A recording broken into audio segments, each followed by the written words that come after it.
Ei paljon ääniä kuulunut tässä Kairasalmon nyt reilu puoli tuntia autolta kävelyä. Mutta valtauksia ohi kävelyskellä, niin kyllä siellä on hiljasta.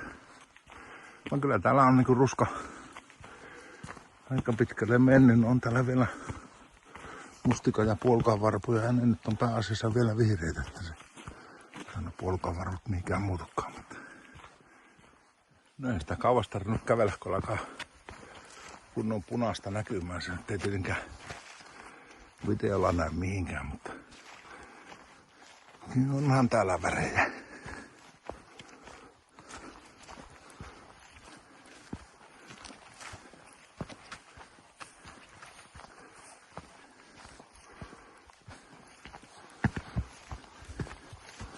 Mariksen marjaa ainakin paljon muita marjaa täällä näykkää. Mukavaa kävellä tämmöstä kangasta.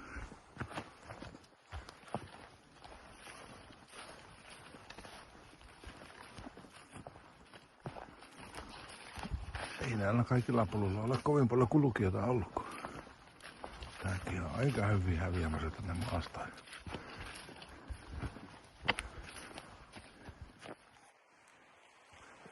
No niin, se Ivalan joki tuolla jo kohisee komeasti.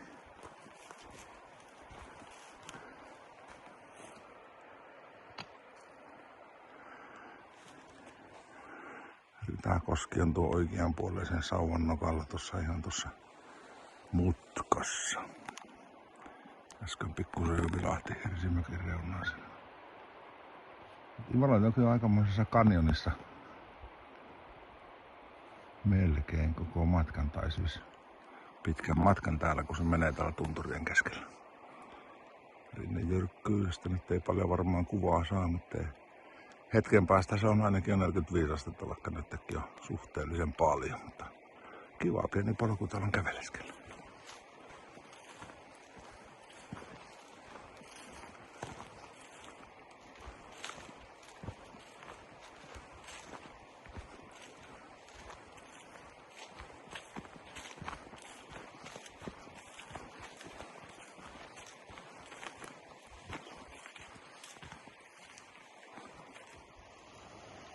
No niin.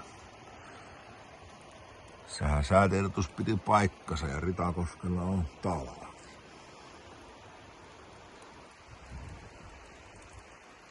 Tää on tämmönen vanha mukava kultakenttä. Tää on 1800-luvun lopussa ollut Ivalonjoen Kultalan kanssa yhtä merkittävässä asemassa oleva kultakeskus. Ivalonjoki tuossa virtaa 50 metrin päässä. Lunta rupesi satelemaan. Illalla pitäisi tulla, tai ainakin ennusteen mukaan liki 30 senttiä, mutta huomisen ja ylihuomisen aikana se pitäisi kyllä sitten hyvinkin sullaa pois, mutta jännä nähdä.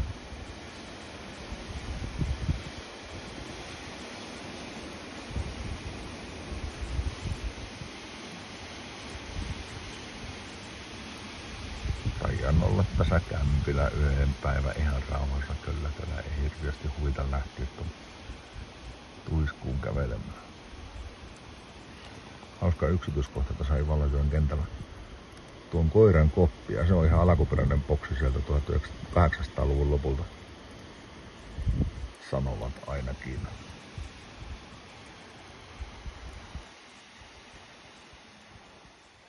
No niin, sitten se päivä etenee, kello on nyt 11:30 ja tää on tosiaan aika komea seutu, komea paikka tämä Ritakosken kenttä. Siinä on tää Ritakosken vanha 1200-luvun lopussa rakennettu kultakeskus ja siinä on nykyään autiotupa oikeassa päässä ja vuokratupa tuolla vasemmassa päässä.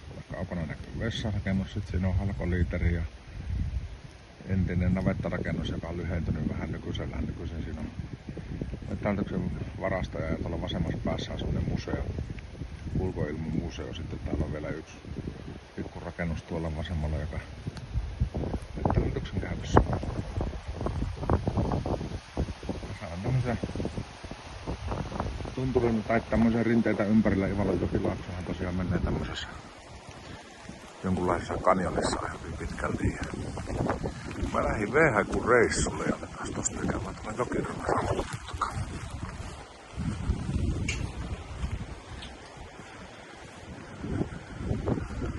Pari astetta lämmintä, mutta lunta sattaa tuolla ylempänä. Tunturissa näkyykin puut valkeana, eli siellä lienee pikkusen kylmempää tuolla ylhäällä sitten. Valojoen rannat on lähes kaikkialla tämmösiä kivikkoisia. Sehän kevättulva viepi maata pois. Ne on tämmösiä sitten. Teekö siellä sitten kultasoraa tuolla? Kuinkin paljon tuolla kivien välissä voisi olla, en tiedä. Mut täällä se Ivalojoki nyt sitten kohisee ja liplattaa.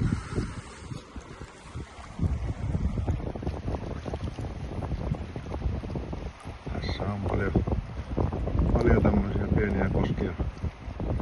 Veden syvyys noissa koskessa on metriä, alta metrin.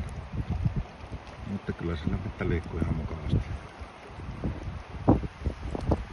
Tuolta alavirran puolelta eilettä tuli yli, niin siinä reilusti yli puolet joista meni 3-40 sentrin veellä, mutta sitten siinä keskellä oli semmonen 20 metrin väylä, missä mentiin sitten liki metrin veessä. Kyllä ihan tuosta kävi se ylitys.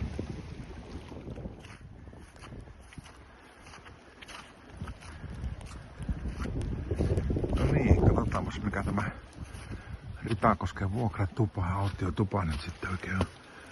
No, täällä on tämmönen huoltoväylä. Siellä on varaustuvan ovi tuossa vieressä, no ja halakolajien vieressä. Ja täällä on tämmönen autiotupa. Ja. Tupa on tämmönen varsin viihtyisä. Ihan hyvä kokoinen. Täällä on vielä petipaikat. Eli 2 näillä paikoilla ja sitten täällä vasemmalla on vielä sitten yksi punkkapaikka. Komeaa hirttä ja komeaa kiveä. Pikkusen piti tilikitä ikkunanrakoa tuossa, kun meinas vähän tuuli käyvän läpi. Täällä on itse tämän kämpän rakentaja, herra Heikki Kivekäs. Ja saunan lämmitysohjeet, kun tuolla rannassa on pressusauna. Ja täällä tosiaan sitten vähän historiikkia tästä kyseisestä kämppäkartanosta. Siitä saa napsittua kämpän historian talteen. Katsotaanpa sillä, ettei oikein heijasta pahasti. Niin siinä on historiaa. Lyhyt esittely näistä mun keittovärkeistä. Eli alle 600 grammaa on saanut puristettua koko tämän setin, vaikka onkin aika painava kuksamatkassa tuolla. Mutta titaninen keittopurkki, titaninen lusikkahaarukka, hässäkkä, 20 vuotta vanha MSR Pocket Rocket ja 200 gramman painoinen kaasupullo. Kuksa, syömäastia ja tuolla on erikseen vielä, tai samassa painossa mukana oleva kahvipurkki ja tuossa 3 litran pikkupussukassa mulla kaikki kulkee hyvin mukana. 4:20 alkaa kello, siellä aurinko yrittää hennosti kurkistella, lumisae on loppunut, vettä pikkusen satelee, mutta hyvin heikosti. Maisema on ihan kiva edelleen. Tää varsinkin nyt, kun se lumi vähenee. On semmonen hassu tapa, että näillä välipäivillä tulee aina jotakin touhuttua. Ja tässä oli semmonen tilanne, että tämä ulko-ovi oli pelkkä reikä tuossa eikä se pysynyt kiinni. Se oli koko ajan 20 senttiä raollaan ja kun sisäpuolella ei ole hakaa eikä tietenkään kannata ollakaan, että pääsee yöllä joku tulemaan jos tarvii, niin tekasin tuommoisen salvan. Tämmöisen vanhanmallisen poltinkin sen vielä, että se ei oikein näkyisi. Tää on aika toimiva. Täältä kun lähtee, niin on se kiinni. Ja tää tuuli kun puistelee, niin se kirii vaan kiinni. Se rämise yöllä, mitä oli pakko tehdä vähän tämmöiseksi vinkuraksi, kun tää toinen piena. Täällä on vähän leveämpi.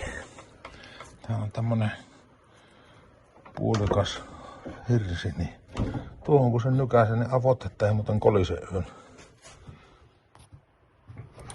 Huomenta, se on 3. vaelluspäivä. Lähdetäänpäs katselemaan, minkälaista skeliä se tarjoilee meille. 3 astetta pakkasta, taivas melko lailla selkeä, aurinko tuolta vähän niinku yrittää kurkistella. Pikkusen on kuuraa maassa. Tietenkin kun on vähän pakkasta ja joki laskee sinne päin. Oikein mukava lähteä käveleskelemään. Kattokin on tietysti pikkusen kuurossa. Tuonne päin se oikeastaan nyt pitäisi niin lähteä kävelemään pohjoista kohti. Sieltä se hammastunturi löytyy.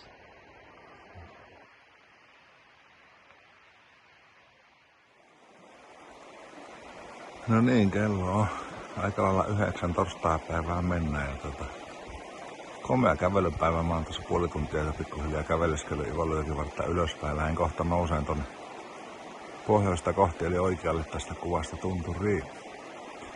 Pakkasta on varmaan vielä se aste pari.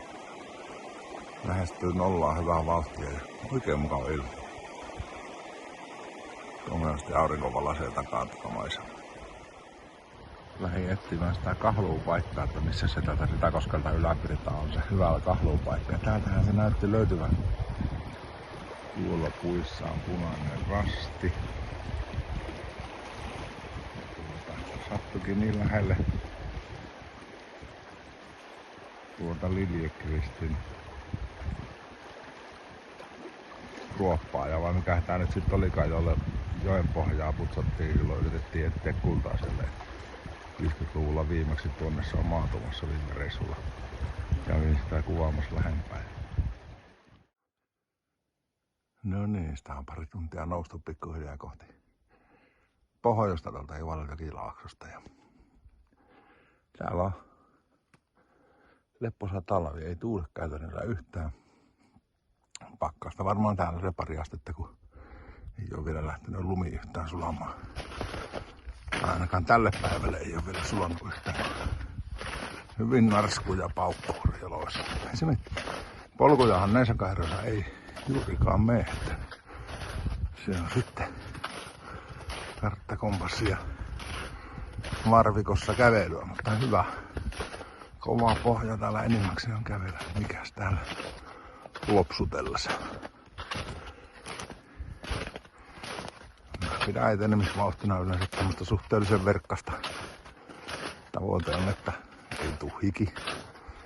Ei siksi, että olisi niin laiska ukko, vaan enempikin siksi, ettei kastelisi aina kamppeita niin paljon. Samalla tietenkin sitten pystyy tarinoimaan ja juttelemaan, vaikka täällä ketään olekaan kenen kanssa jutella, mutta joskus tulee höpöteltyä vaikka itsekseenkin. Toki aika harvoin nykyään. Sitten näille videoille.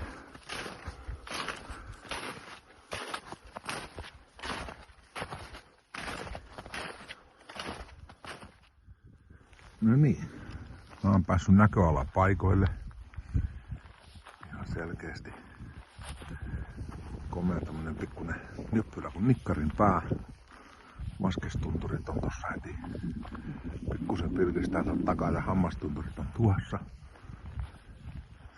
Ivalöökin laakso menee jossakin tuolla kaukana. Etelän puolta on edes niin kaukana, mutta tuolla näkyy tommonen haava, niin se on siellä. Oli aika raskas kävellä tuossa lumessa, kun on 10 senttiä tommoista. 10 senttiä tommoista niin kovaa lunta, joka ei kuitenkaan aivan kestä kävellä. Niin. Kun paikotellen 20 senttiä, niin totesin, että ehkä ei kannata jatkaa nyt tuonne pohjoisemmoseen enää sen enempää. Mä pääsin maisemapaikoille, niin se oikeastaan riittää mulle tällä kertaa. Tää on se, tähän mä aina tänne haluan tulla. Näkee kauas.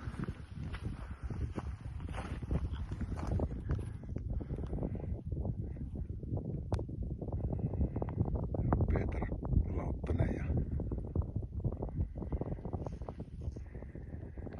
Kuikkappää ja mitäs kaikkea kehäpäät tässä nyt näkyykään näitä huippuja.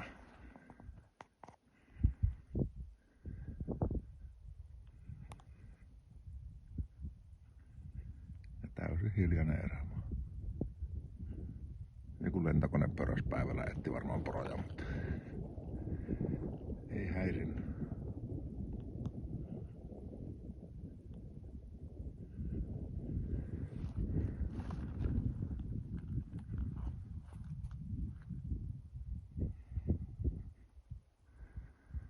Täällä on hauska kiikara ja maisema. Ivalo on tuolla taivaanrannassa. Tuommoinen teräväpäinen töppyrä, niin sen takana siinä laaksossa se pitäisi tuolla sitten olla. Joku masto tuolla kaukana näkyykin, mutta ei varmaan videolla näy.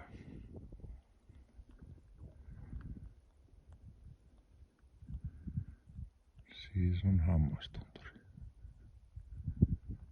Korkea huippu jää tuonne.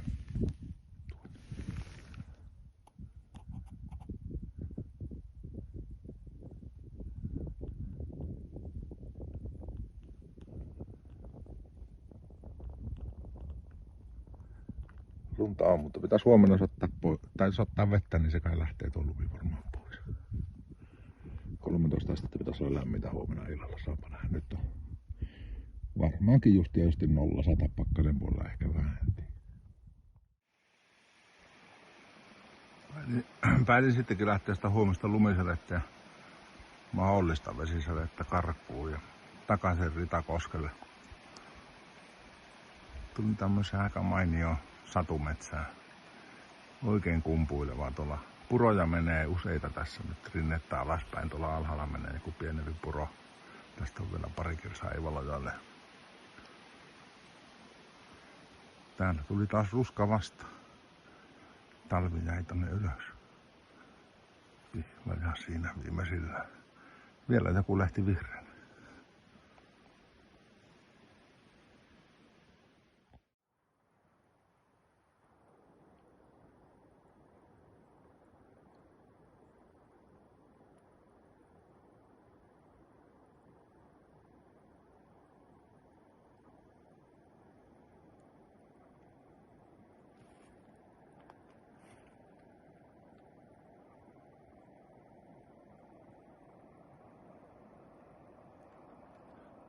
Takaisin Ivalojoki varressa.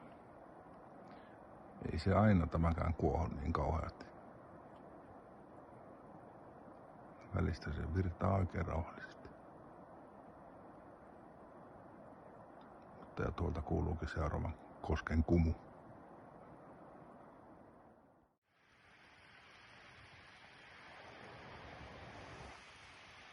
4. päivän aamu hiukan sumunen ja märkä vettä tihuuttaa, mutta ei sen enempää, vaikka säätietuksella lupailtiin aika kovaa sadetta, mutta ainakaan vielä. Yöllä kyllä tuli vettä, sen kuuli jossain vaiheessa aika reilustikin satelleen, mutta kovasti on erinäköinen aamu kuin eilen.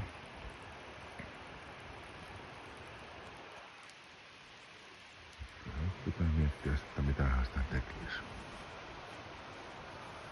Joko mä tuon mainittu, että alkuperäinen koirankoppi 1800-luvun lopulta. Kyllä mä sen taisin jollain vaiheessa jossain videossa. Täällä näkyy näitä vanhoja kulta-ajan jäänteitä, näitä hirsikehikkoja, kämpänjämiä ja rännityksien jämiä on vähän joka puolella. Tää on kyllä tosi mielenkiintoista käveleskellä näitä seutuja.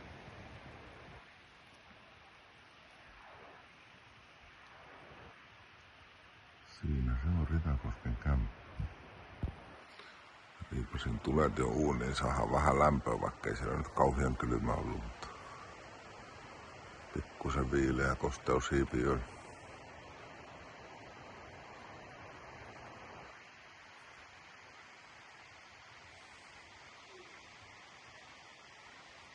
Tuon talon päädyssä on museo, sen mä voisin kohta käydä näyttämässä sitten.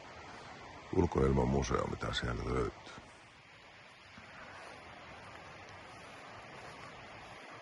Ripeäkoski info. Täältä löytyy vanhaa kulta-ajan jäämistöä ja kertomuksia.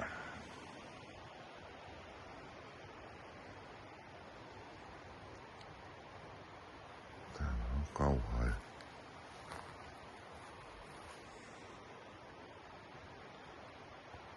tuollakin muuta heti yksi kämpänraada.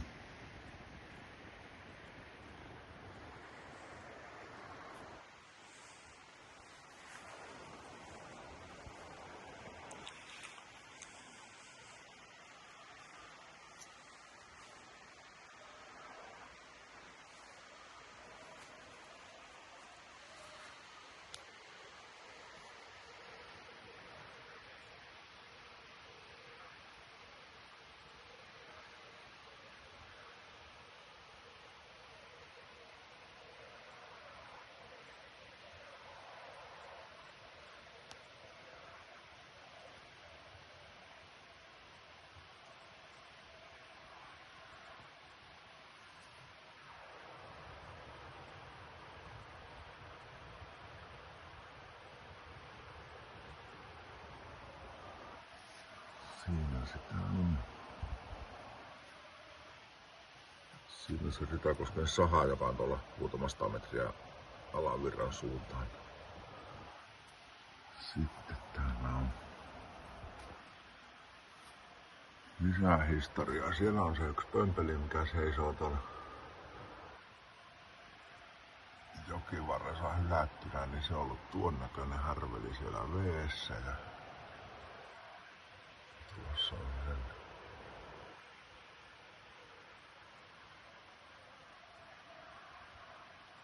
Siinä on se koiran koppi.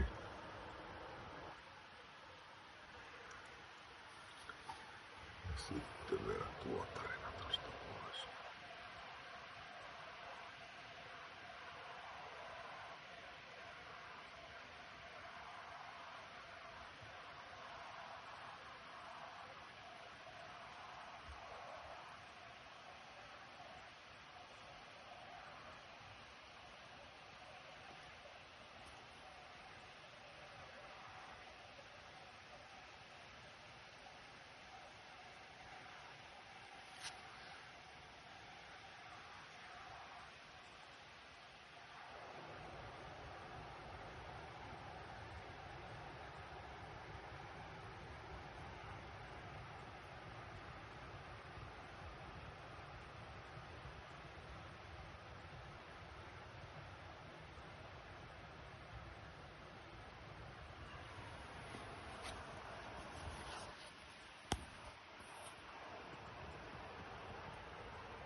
Joo.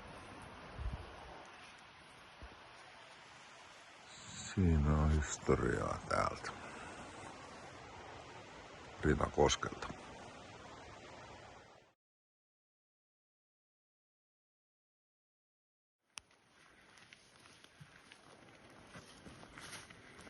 Pääsin seuraamaan kahta riekkoa.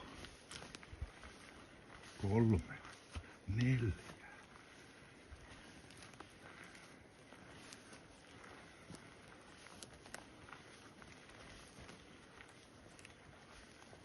Uutta, tuolla on 2 lisää tuolla kauempana.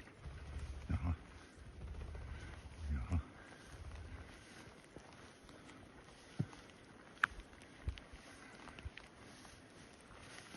Täällä on hyvä, että tänne voi tulla pelkäämään ihmistä.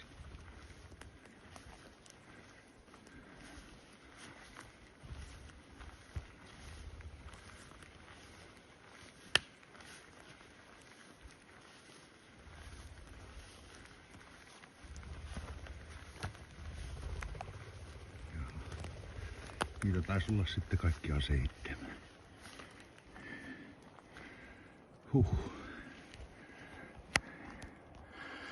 Lähin Ritakoskelta äsken liikkeelle ja Kultalan suuntaan nyt sitten. Näin ne suunnitelmat vaihtuu. Nousin tuosta jokivarresta tänne takas ylös tunturiin ja täällä sitä mennään. On tässä joku muukin joskus mennyt. Polkujahan täällä ei tosiaankaan varsin ole, mutta aina joskus näkee jotakin jälkiä, että on joskus joku muukin mennyt.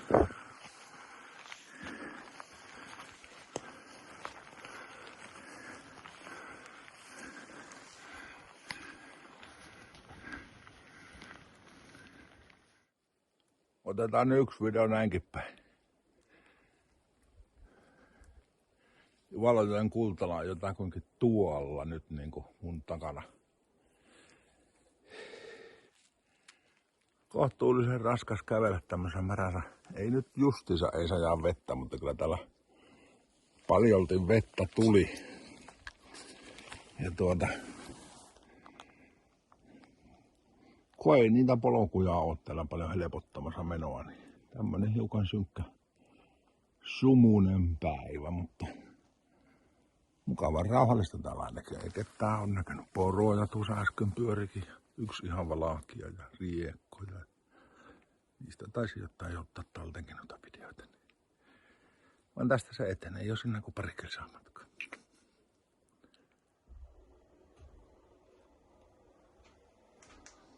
4. päivän aamu Ivalojoen Kultalassa. Olemme autiotuvassa tässä Ivalojoen Kultalan kentän reunassa. Näytetään nyt samalla tämäkin kämppä ja lähdetään kohta kierrokselle tonne. Just saanut aamukahvin juotua ja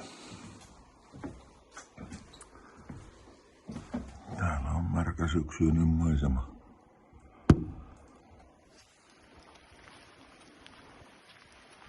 Siinä on Ivalojoen Kultala. Täältä köökin puolelta siinä on Pia-ovi tuossa keskellä takana. Eli pohjoissivu. Komea iso rakennus. Täällä on joku varasto, vanha sekin. Tuolla näkyy autiotupa ja huoltorakennus.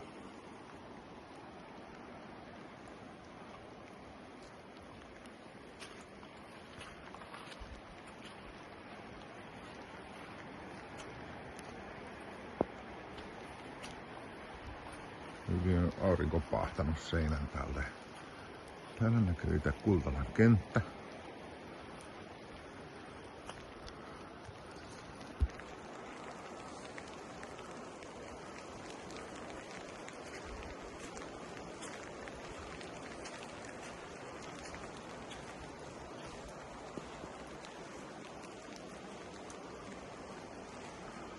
Täällä on kellari.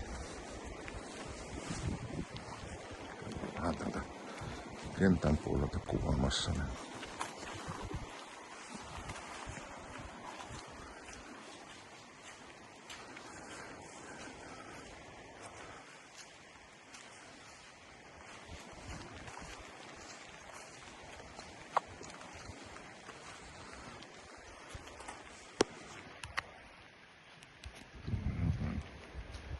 Pieniä rakennuksia siellä.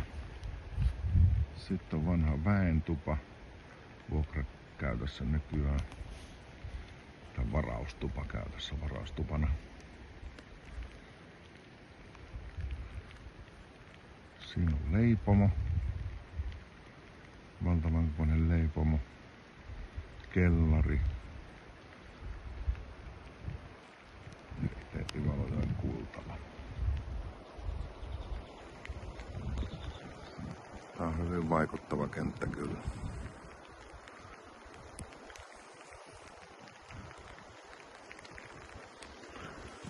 Ja täällä joelle päin kun katsotaan, niin siellä on vanha savusauna tuolla alhaalla.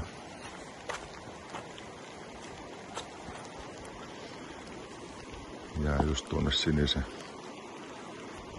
kajakin viereen. Museo käytössä eikä ole siis enää auki mikään.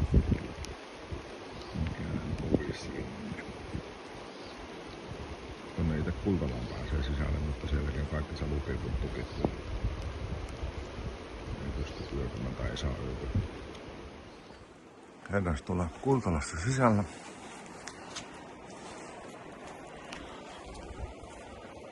Siinä on varmaan joskus lukenut Kultala.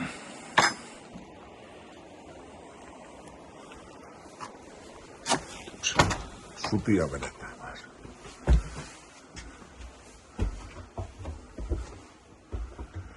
Täällä on hirveä kosteus. Kaikki räppänät on veetty kiinni. Tuosta ei paljon apua. Kauhean kylmä täällä sisällä, kun on ollut jo pakkasöitä. Nyt tuntuu, että ilman vaihtoa voisi parantaa. Isoja tilavia korkeita huoneita. Ja sinänsä hyvässä kunnossa kaikki. Täällä on kaikkea näitä rekvisiittaa sitten näistä mineraaleista, mitä tuolla maassa on.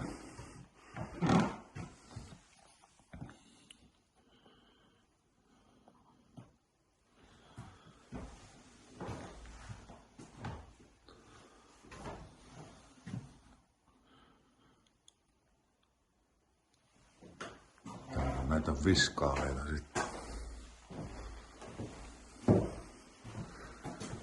Se oli eka huone vasemmalla. Aula on iso. Tässä on heti varmaan joku 7x8 metriä äkkiseltään tämä Tuulon Piian huone. Täällä on itse Ivalojoen Kultala silloin, kun se on ollut oikein voimissa.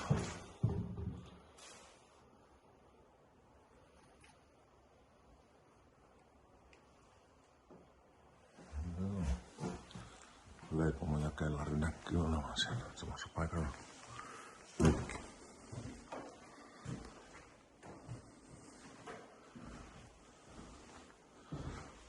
Täällä on kans komeat tilat.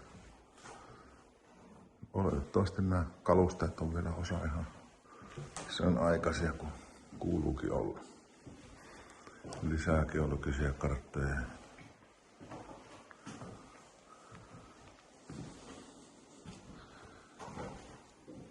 Siinä on jotain historiikkiä, mä otan sen eri pätkälle ton, mutta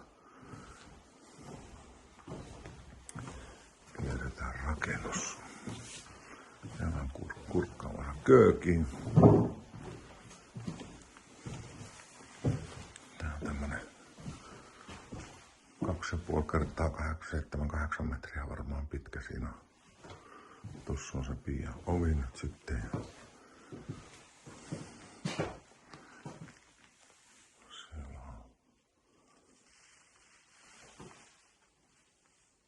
Kurimobruk.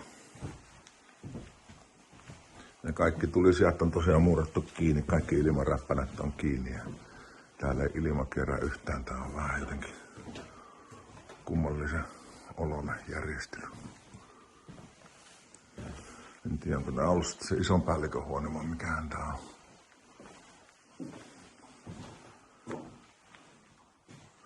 Mikä lie?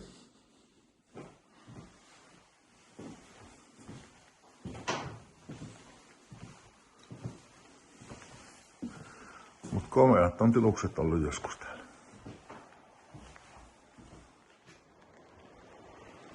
Sitten käydään tsekkaan leipomo.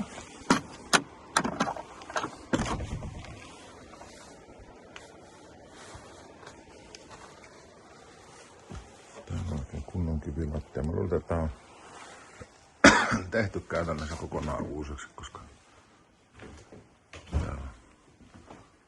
tää on liki 10 metriä pitkä. Mitään täällä ei näe näköjään. Tää on sen verran pimeä. Otetaanpa lisää valoa. Auttaisiko se asiaa? Paitsi että se välkkyy.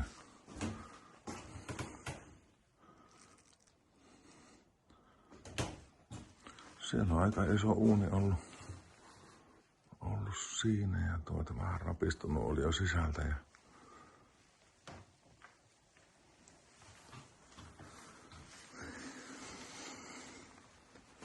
nämä on sen verran tuoreen näköisiä kaikki, että nämä on varmaan uusittu ja nämä hirrekki on kyllä sen verran prännikän näköisiä. Ompikin on ihan uusi. Mutta saa sitten mittakaavaa vähän, että on täällä ollut isonlaista touhua joskus. Siinä on Kultalan silta. Täällä näkyy näitä jyrsittyjä penkkoja, kun täällä on sitä kultaa yritetty etsiä. Valtavat on nämä kivikot ja yläreuna menee tässä keskellä, että siinä näkee. Tuolta on ränni kulkenut tänne päin, kun alavirtaan menee. Ja siitä on murrettu sitä rinnettä sitten aina pala kerrallaan. Aika hurjaa hommaa.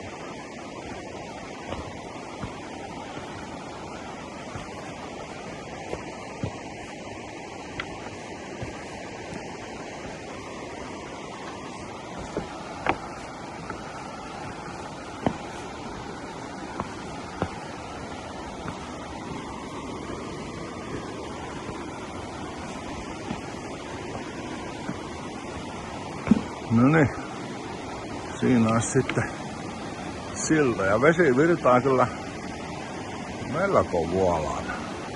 Vesi on noussut 2-30 senttiä nyt 2-3 päivän sisällä ja sen takia en nyt sitten lähtenyt ylittämään sitä kahlaten mistään tuolla alempaa. Se nyt sentään jollakin lailla olisi voinut onnistua, mutta ehkä parempi näin.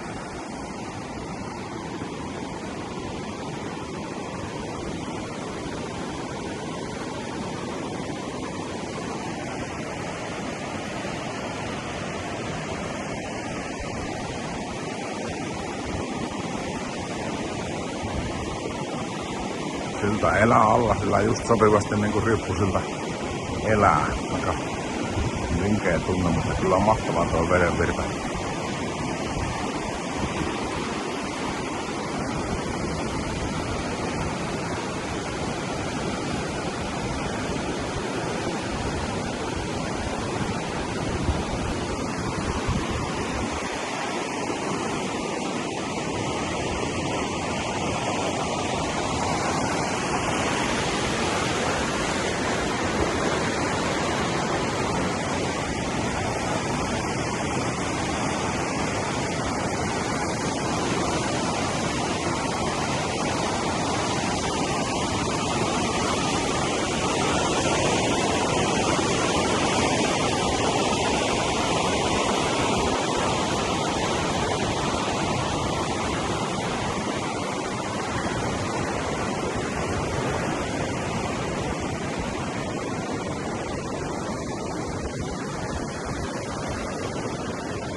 Ylihän sitä tuukin. Hei Kultala. Tuolla näkyy nyt se rantasauna.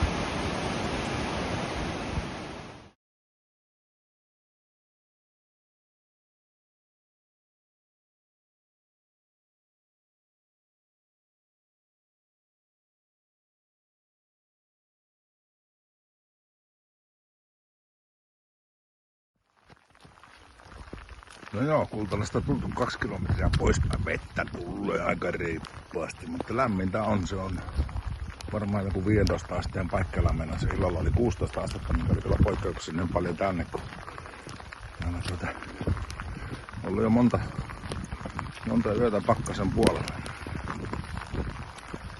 Täällä menee tämä valtatie tuolta Mobergin ojalta tonne Kultala on aika kivinen ja kulunut jo. Mutta kyllä mä nopeampi on kävellä kuin tuolla mettässä. Mutta ei tänne pyörällä tarvitse lähteä, kun tää on pyöräilyreitiksi merkattu, niin ei tästä pyörällä tuu mitään.